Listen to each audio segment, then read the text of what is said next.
Olá pessoal, tudo bem? Então agora a gente vai começar a trabalhar com o programa R, né, que é o programa que a gente vai utilizar ao longo da disciplina, né, para a gente poder analisar os nossos dados, fazer os nossos gráficos, né, e fazer as análises estatísticas, né, do que a gente gostaria de analisar, tá bom? Então nesse primeiro momento, né, falar um pouquinho, né, sobre as vantagens da gente utilizar o R, né, o porquê que a gente está utilizando o R.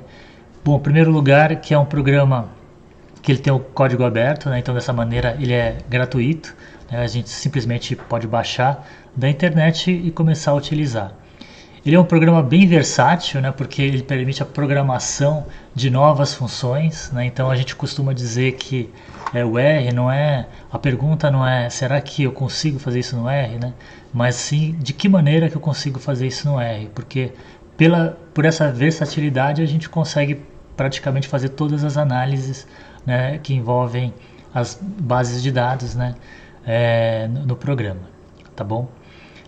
A sintaxe da linguagem, né, de programação é relativamente fácil de ser aprendida, né, mas é claro que, como toda linguagem de programação, é muito semelhante a aprender um novo idioma. Então quanto mais a gente treinar e praticar, mais familiarizado a gente vai estar em relação a essa linguagem.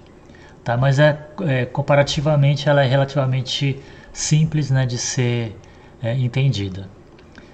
Possui muitas opções para a criação de gráficos, né, justamente porque a gente tem muitos pacotes, inclusive os gráficos que a gente consegue fazer com as funções padrão, né, que já existem no R, a gente permite a gente explorar, né, os nossos dados e ilustrar os nossos dados de diferentes maneiras. Isso também é bastante interessante.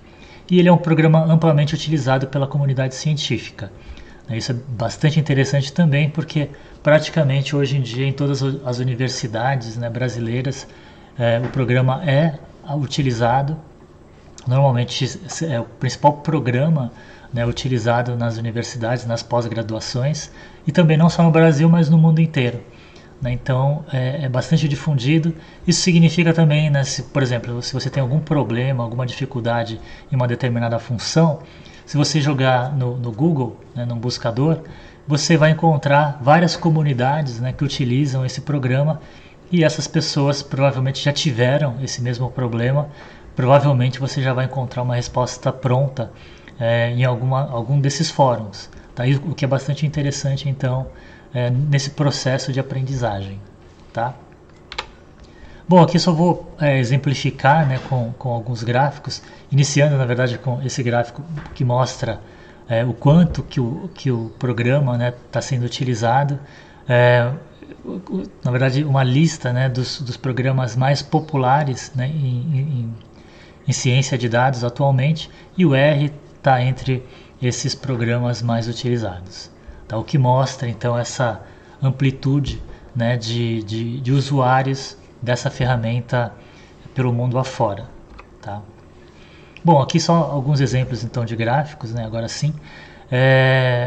Onde, por exemplo, esse aqui é um gráfico bem simples, é um gráfico de dispersão, mas que além do gráfico de dispersão, né, onde a gente está vendo lá o eixo X e o eixo Y e os diferentes pontos, né, que correspondem a essas coordenadas, a gente consegue ver, por exemplo, a distribuição desses pontos, né, de acordo com cada uma das variáveis, né, a variável X e a variável Y. O que é interessante, né, porque a gente está agregando no mesmo gráfico duas informações diferentes. Né? Uma é como que esses dados estão relacionados um com o outro, x e y, e a outra como que cada um desses dados estão distribuídos, e a gente está vendo ali uma distribuição, que é aquela distribuição que a gente chama de distribuição normal. Né? Pelo menos visualmente ela parece se adequar a essa distribuição normal. Tá? O que mostra essa versatilidade de fazer esses gráficos. Né? Esse outro exemplo de gráfico é um gráfico que a gente chama de gráfico de Sankey, mostrando, por exemplo, a mudança, né, do uso do solo ao longo do tempo. Né? Nesse caso aqui, numa região específica do Mato Grosso do Sul. né? Então mostrando como que era em 1989, são dados, né, gerados pelo Map Biomas, como que era em 1989, então a quantidade de agropecuária que tinha em 89, depois mostrando que essa agropecuária se expandiu, né, em 99, se manteve mais ou menos em 2009, depois teve uma redução em 2019 porque começou a ter um aumento da floresta plantada, né? Ou seja, mostrando em gráficos como que ocorreu essa transição de uso do solo de um ano para o outro, o que é bastante interessante, né? Porque permite, né, com que a gente entenda essa dinâmica dessa paisagem ao longo do tempo. Tá? Então essa é uma possibilidade, é um pacote específico do R que permite você fazer gráficos como esse daqui. Bom, esse é um outro gráfico, né? Nesse caso aqui para ilustrar só uma sobreposição, né, de distribuições. Aqui a gente está vendo duas distribuições, né, de duas regiões diferentes, né, que uma é a área do projeto, é AAP, e a outra é RR, que é a região de referência, né? Então uma área é maior do que a outra, mas a gente está vendo como que a precipitação anual ela varia dentro dessas diferentes áreas, né? E a gente consegue verificar que tem uma sobreposição relativamente boa entre essas duas regiões, tá? Só mostrando que é possível então criar transparências, né, entre esses gráficos para conseguir mostrar essas duas distribuições ao mesmo tempo, tá? Então a gente tem a distribuição que está em azul, a gente tem a distribuição que está em rosa, né, que são específicas para cada região, e a gente tem essa mistura, né, do azul com o rosa, que é aquela área que tem sobreposição, tá? O que é bastante útil também em muitas situações. Aqui é um outro tipo de gráfico, né, que é muito utilizado, por exemplo, em pesquisas, né, de opinião, né, se você quer saber a opinião das pessoas em relação a determinado assunto. Nesse caso aqui, na verdade, são egressos da ESCAS, né, e como que eles veem esses diferentes pontos, né? Então, eles tinham a opção de responder, né, desde excelente, né, que é a nota máxima, até péssimo, né, que é a nota mínima. Então, para esses diferentes pontos, eles foram respondendo, né, o como que passar pelo mestrado beneficiou, né, esses diferentes pontos elencados, né? Então, por exemplo, aumento salarial, network, compromisso com a inovação, resolução de conflitos e assim por diante, tá? Mostrando que, felizmente, né, o que eles mostram pelas respostas é que boa parte achou excelente, né, que é toda essa parte do gráfico que está à esquerda, né? Então, com exceção do aumento salarial, né, que teve um equilíbrio maior, né, das respostas, né, no restante dos itens, boa parte se mostrou bastante satisfeito, né, por ter feito o mestrado, né, o que mostra então a opinião, né, desses egressos em relação ao curso que eles fizeram, tá? Esse é um tipo de gráfico que, como eu mencionei, é bastante utilizado, né, em pesquisas, por exemplo, podem ser pesquisas de opiniões na área social, por exemplo, né, para tentar avaliar a opinião ou a percepção das pessoas em relação a diferentes assuntos, né? Poderia ser, por exemplo, relacionado à conservação ambiental, relacionado com desenvolvimento sustentável, né? Então, esse tipo de questão que são importantes, né? Outro gráfico, né, mostrando um gráfico em 3 dimensões, que também é possível então fazer no R, né, representar a relação entre as variáveis em 3 dimensões. Inclusive a gente consegue rotacionar, né, esse gráfico para ver diferentes posições, né, diferentes perspectivas dessa distribuição, mostrando então essa versatilidade do R. Aqui um outro exemplo, né, em 3 dimensões, que é um modelo digital de elevação, né, de um vulcão. Então, ele está pegando uma matriz de dados, né, que você tem a localização x, y e a informação z, que seria da altitude. Então, com base nessas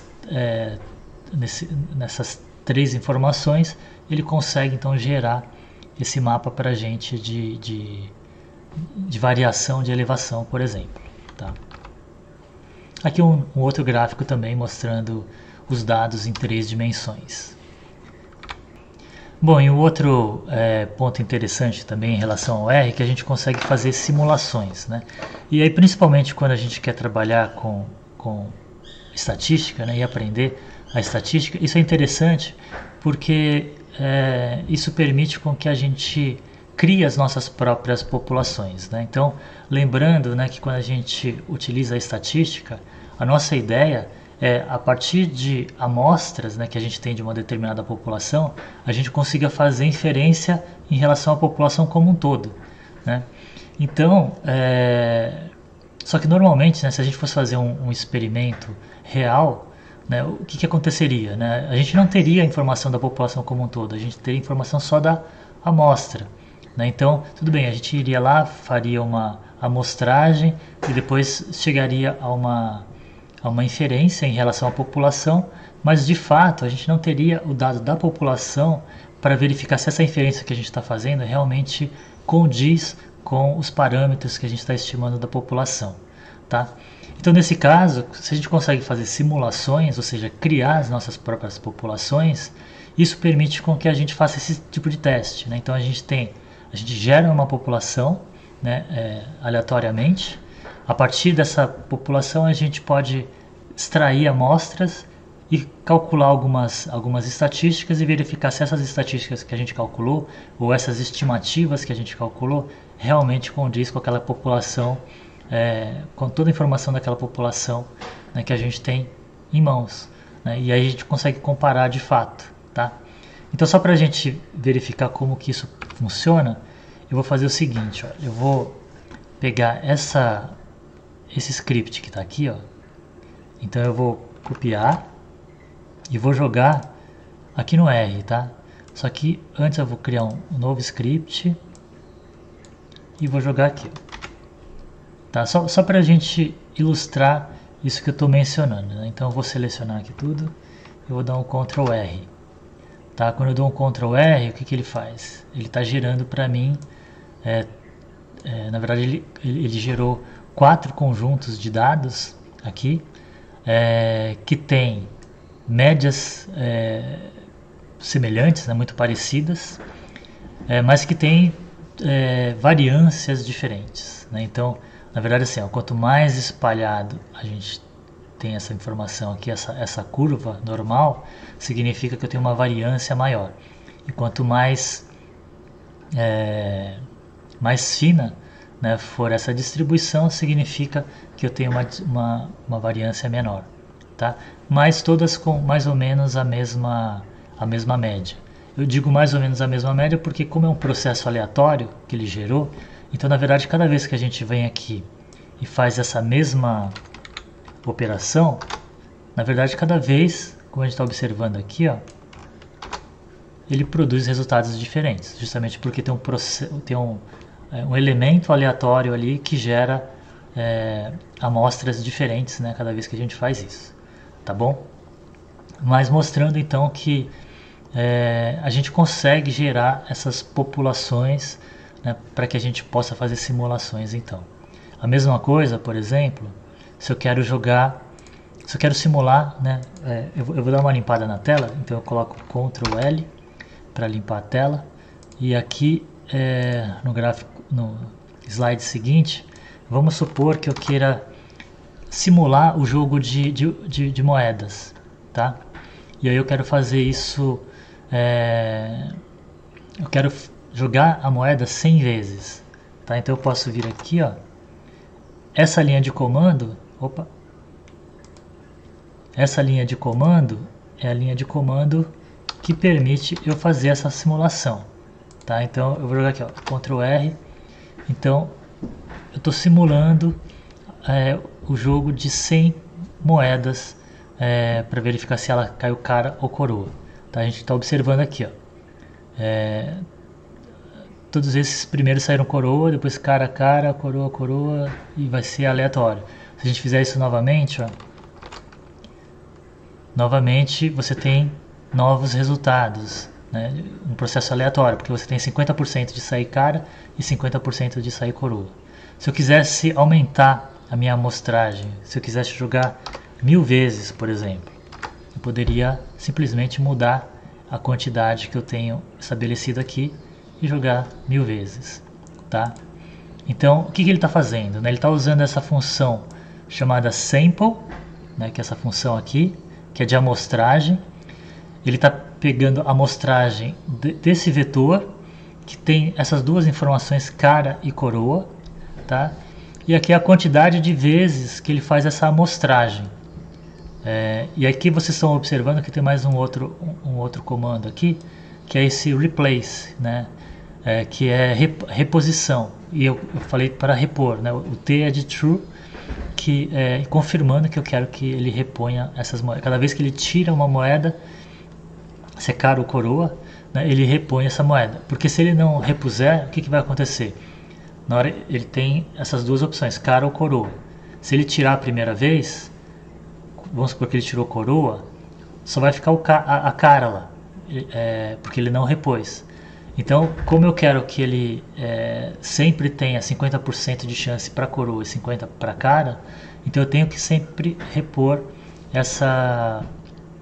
esses valores, né, que estão nesse vetor, tá bom? Por isso que eu coloquei esse replace igual a t, tá bom? Então eu consigo simular o jogo de moedas 1000 vezes, 100.000 vezes, 1 milhão de vezes se eu quiser, tá bom? Com uma linha de comando. Mas se eu quisesse fazer esse experimento, eu poderia fazer com uma moeda.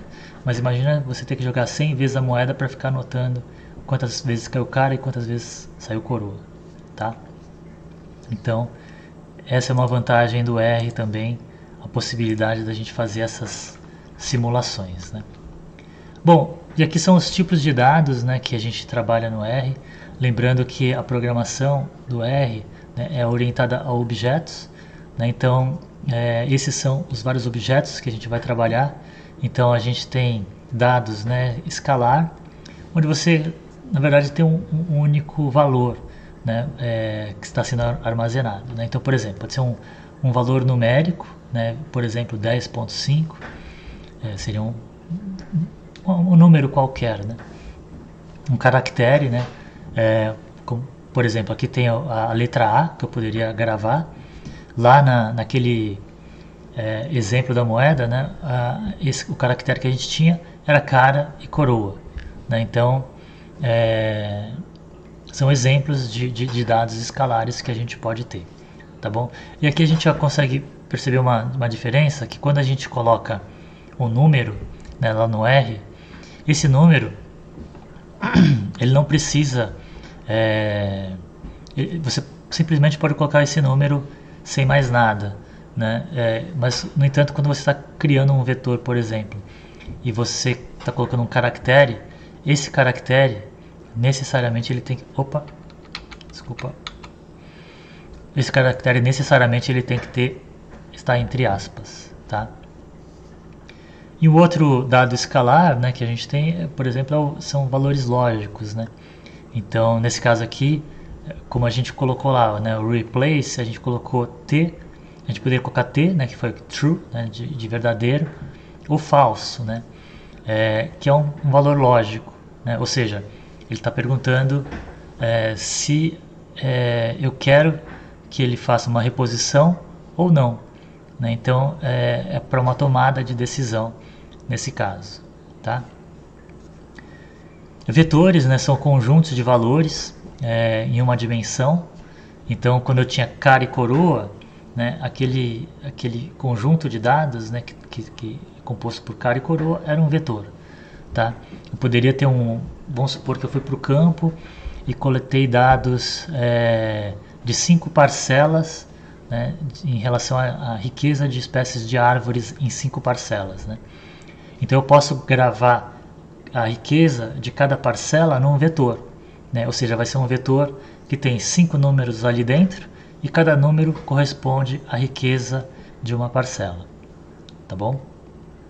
Matriz, né, é muito parecido com o vetor, só que na matriz a gente trabalha em 2 dimensões, né? Então a gente não tem só uma linha, ou a gente tem linhas e colunas, né, que representam essa matriz. É um dado bidimensional, tá? Tem os fatores, né, os factors, que são índices para categorização das variáveis, né? Então isso quando a gente está trabalhando então com dados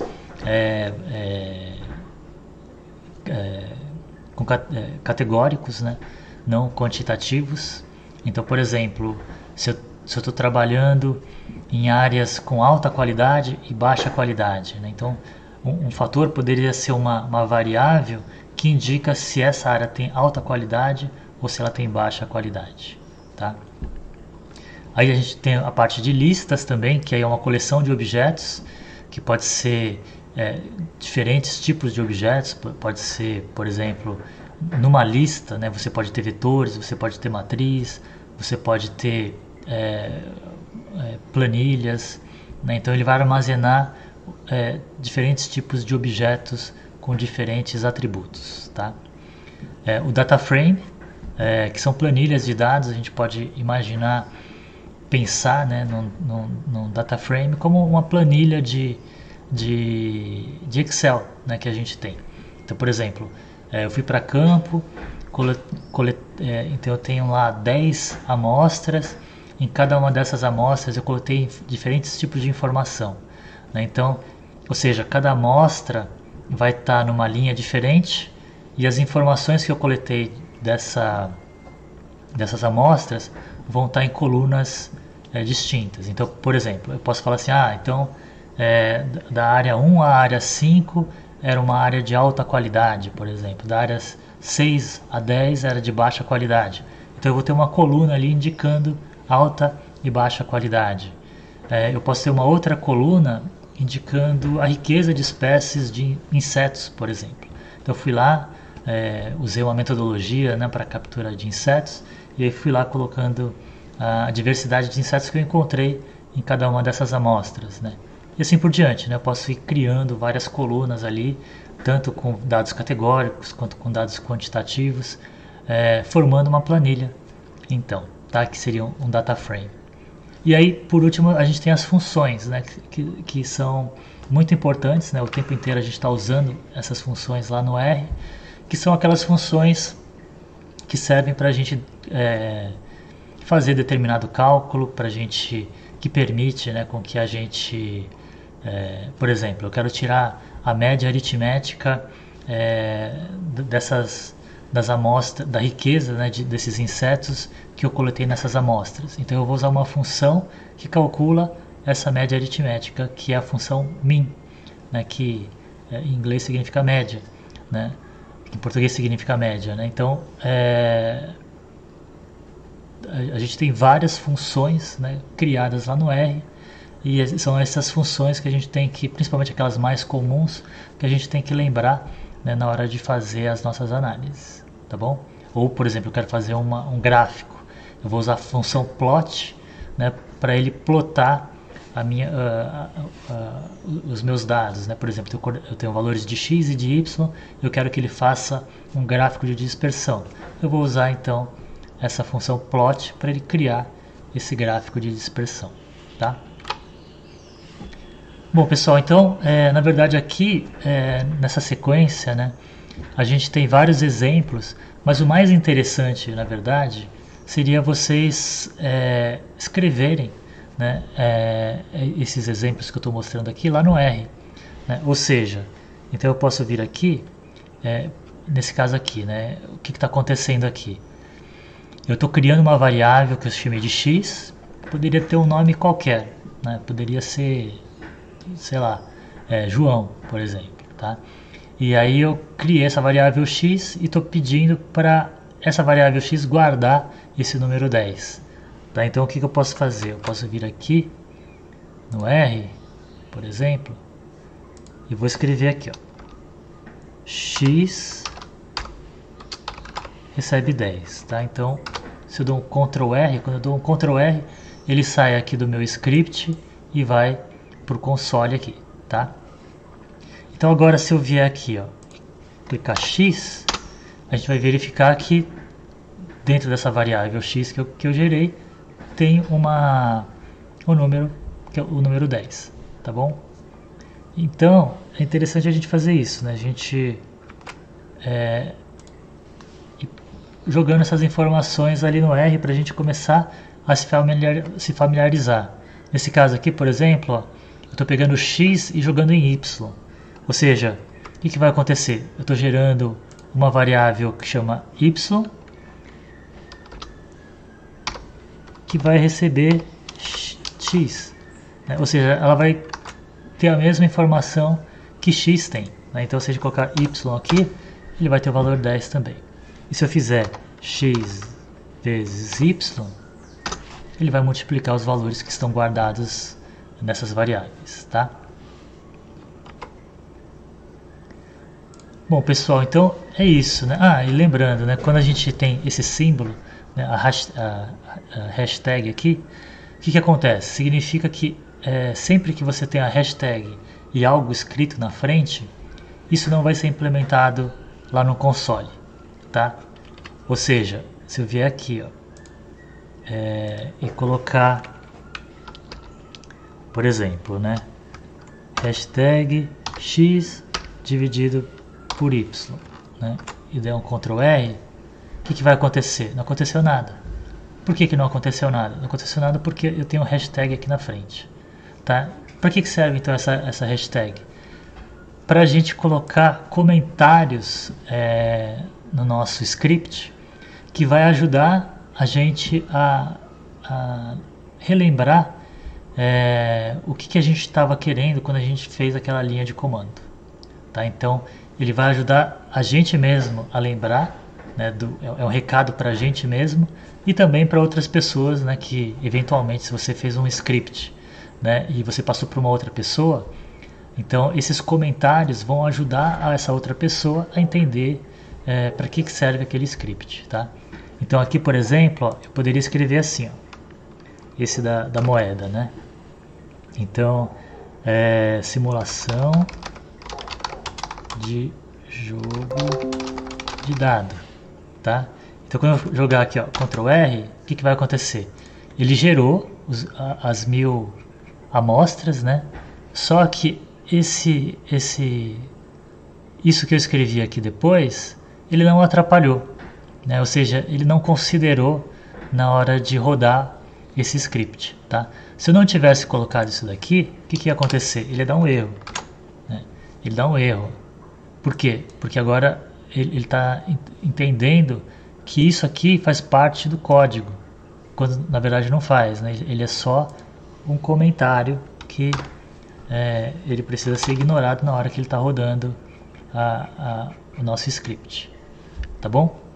Então é isso. Então sempre que vocês encontrarem essa hashtag, né, tudo que vier depois, vocês sabem que ele não é implementado pelo programa.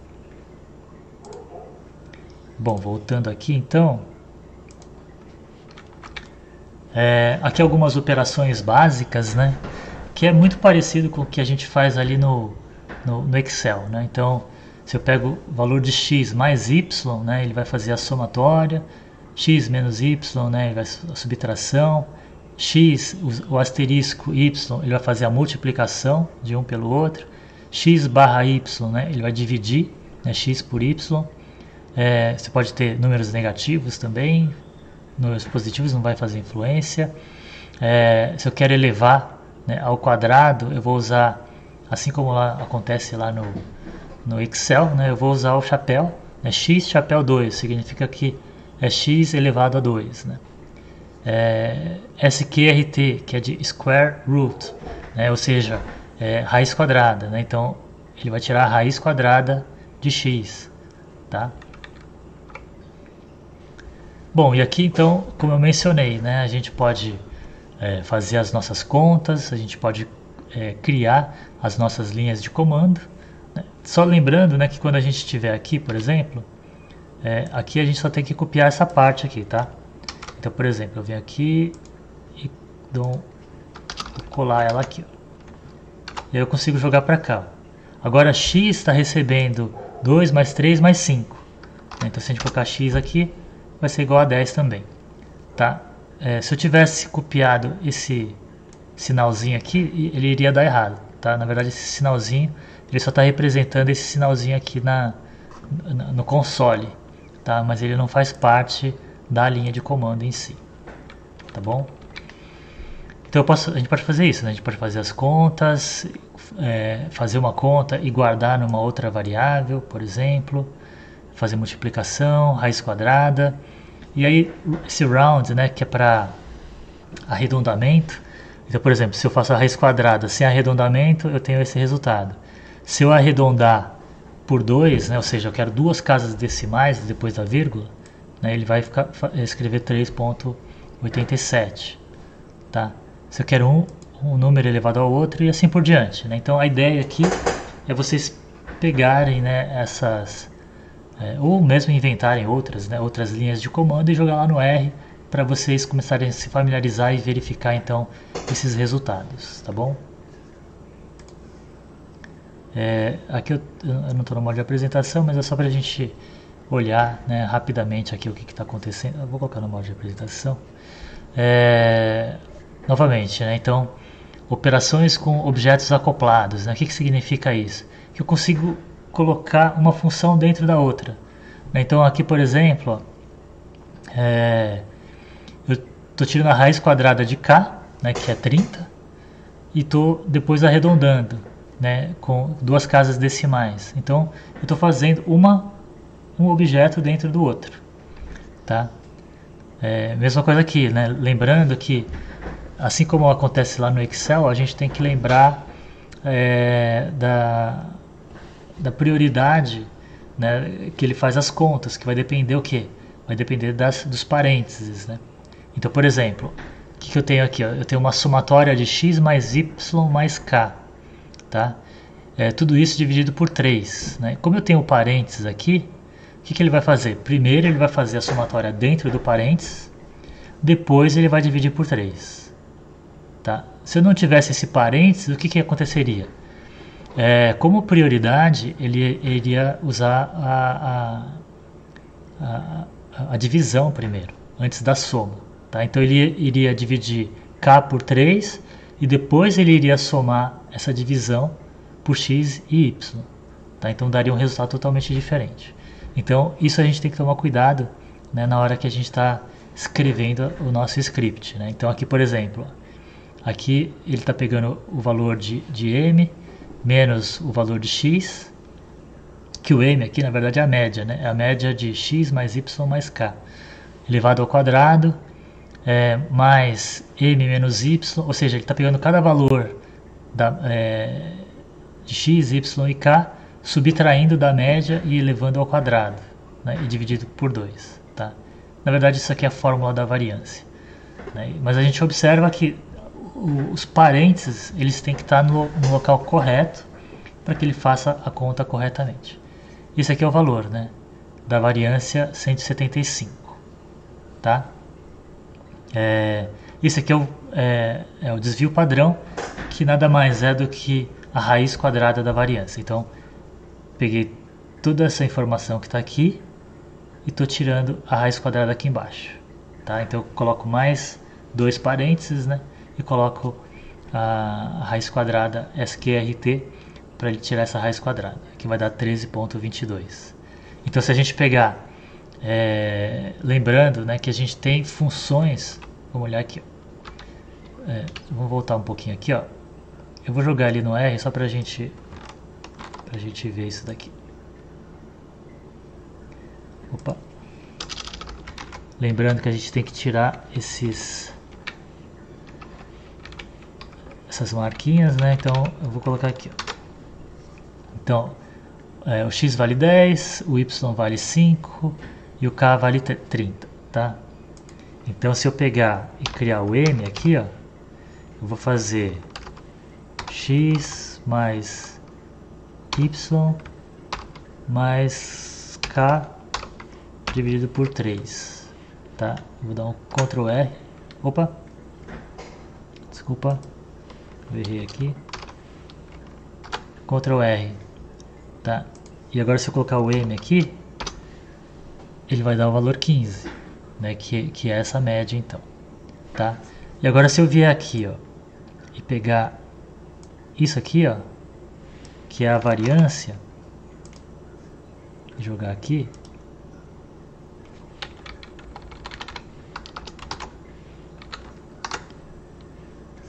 Ele calculou o V aqui. Lembra que, como ele está jogando, né, ele está fazendo o cálculo, está jogando aqui no V, tá vendo que ele não aparece diretamente aqui, né? Por quê? Porque a gente não pediu para ele aparecer ainda. A gente só pediu para ele fazer esses cálculos todos e jogar em V. Se a gente quer saber o que tem dentro de V, a gente tem que escrever V aqui e dar um Enter, tá? Que vai dar 175. Então, e se a gente pegar então e fazer o DP, que é o desvio padrão, e jogar aqui, opa, joguei direto ali, mas é melhor jogar aqui para a gente ter isso registrado, tá? DP aqui, então se a gente escrever DP, ele vai mostrar o valor do nosso desvio padrão. Só que lembrando também, né, que a gente poderia fazer isso, ao invés de escrever toda essa fórmula, ter uma função já no R que calcula tanto a variância, o desvio padrão, a própria média, né? Então no caso da variância seria a variância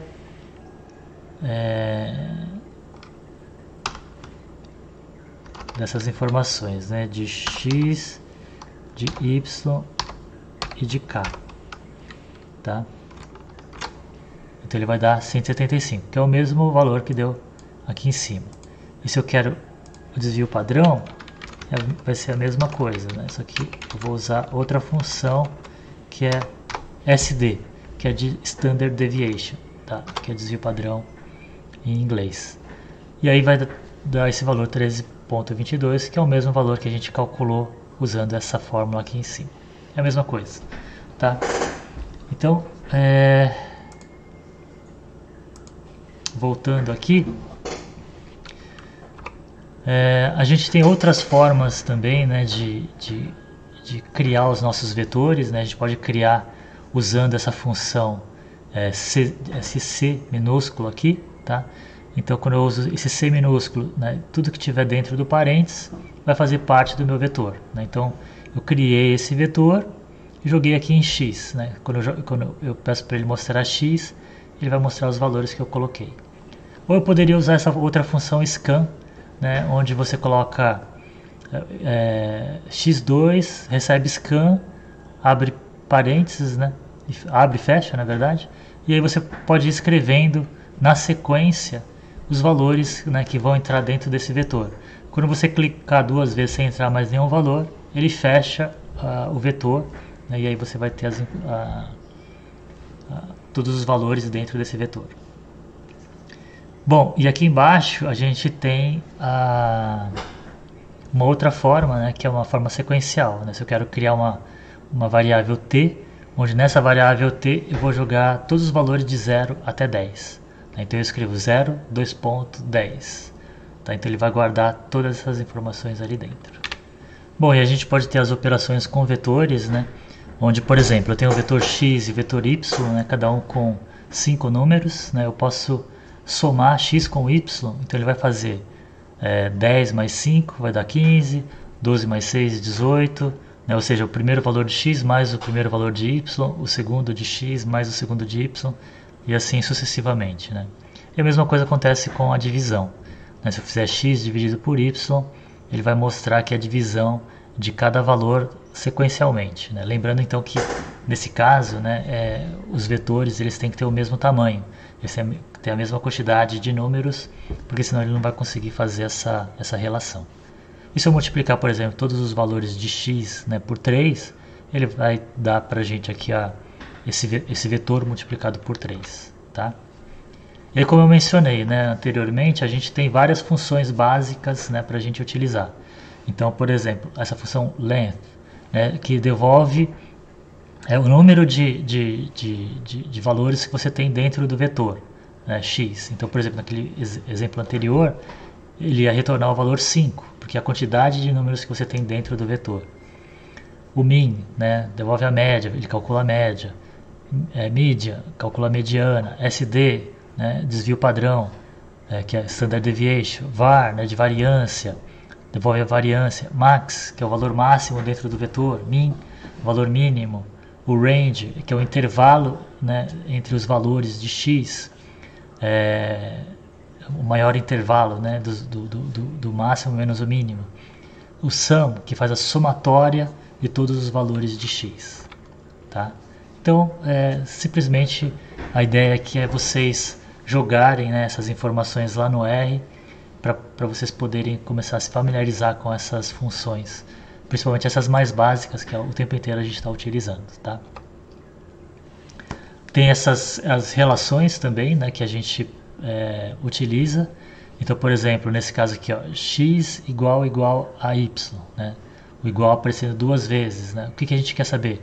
Na verdade é uma pergunta, né? O x ele é igual a y? A resposta seria verdadeiro ou falso. X é diferente de y? X é menor que y? X é menor ou igual a y? Tá? Quando é que a gente utiliza esse tipo de objeto, né? Então, por exemplo, ó, eu tenho um vetor que ele varia de 0 até 10. Eu acabei de criar ele aqui. Eu só quero os valores de x que forem menor do que 5, por exemplo, que são aqui. Então, o que ele vai fazer? Ele vai olhar para todos os valores de x, selecionar aqueles que têm valor menor do que 5, né, ou seja, de 0 até 4, e gravar nesse novo vetor que eu estou chamando de x1. Tá? Ou eu quero só os valores de x do número 5 até o 8. É uma outra... É como se eu fizesse uma filtragem, né, desse meu objeto anterior, né, desse meu vetor. Nesse caso aqui, ó, eu quero tirar o primeiro número, né, do meu vetor. Esse menos 1, ele tira o primeiro número do vetor. Tá? Esse menos 5 ele tira o número que está na posição 5. Tá? Então, se ele varia de 0 até 10, ele vai tirar o valor 4, né? Porque é o quinto número aparecendo ali. Esse aqui ele vai tirar os valores do primeiro até o quinto. Tá? E eu posso também, né, substituir um determinado valor, né? Por exemplo, o valor que está na posição 4, eu vou substituir por 10. Né? Então ele vai pegar o valor 10 e jogar lá dentro do meu vetor na posição 4. Né? Então aqui a gente está vendo um outro elemento, né, que a gente não tinha visto antes, que são esses colchetes, né? Que servem justamente para isso, para a gente fazer uma filtragem, né, uma delimitação dentro do nosso vetor. Tá? Aqui, né, para a gente trabalhar também com dados categóricos, né? Então com caracteres, eu posso criar uma variável aqui, por exemplo, chamada frutas, né? Que varia de valores de 1 a 4, e eu posso nomear, né, essas frutas com esses nomes aqui, né? Que eu chamei de laranja, banana, maçã e pera. Tá? E também posso fazer uma seleção dessas frutas, né, da sobremesa com base nesses nomes. Né? Nesse caso, ao invés de selecionar com base no valor quantitativo, eu estou selecionando com base no nome, né, na correspondência do nome dessas frutas. Tá? E aí outras funções matemáticas, né, logaritmo, exponencial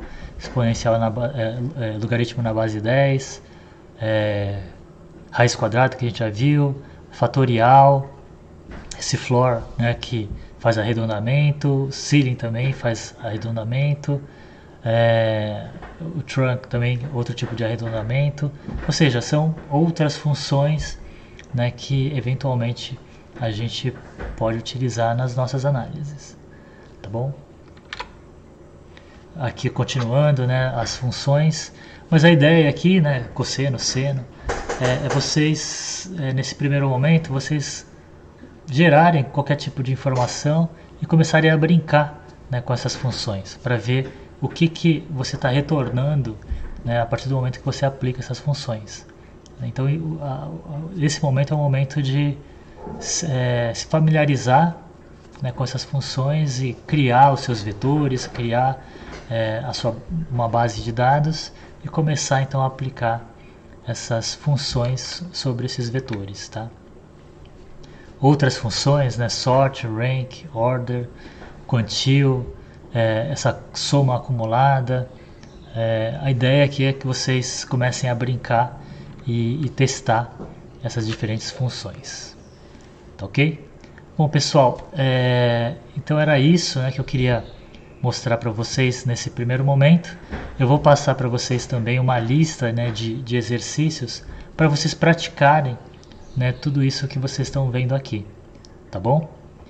Mas é isso, então a gente se encontra na próxima aula. Grande abraço a todos.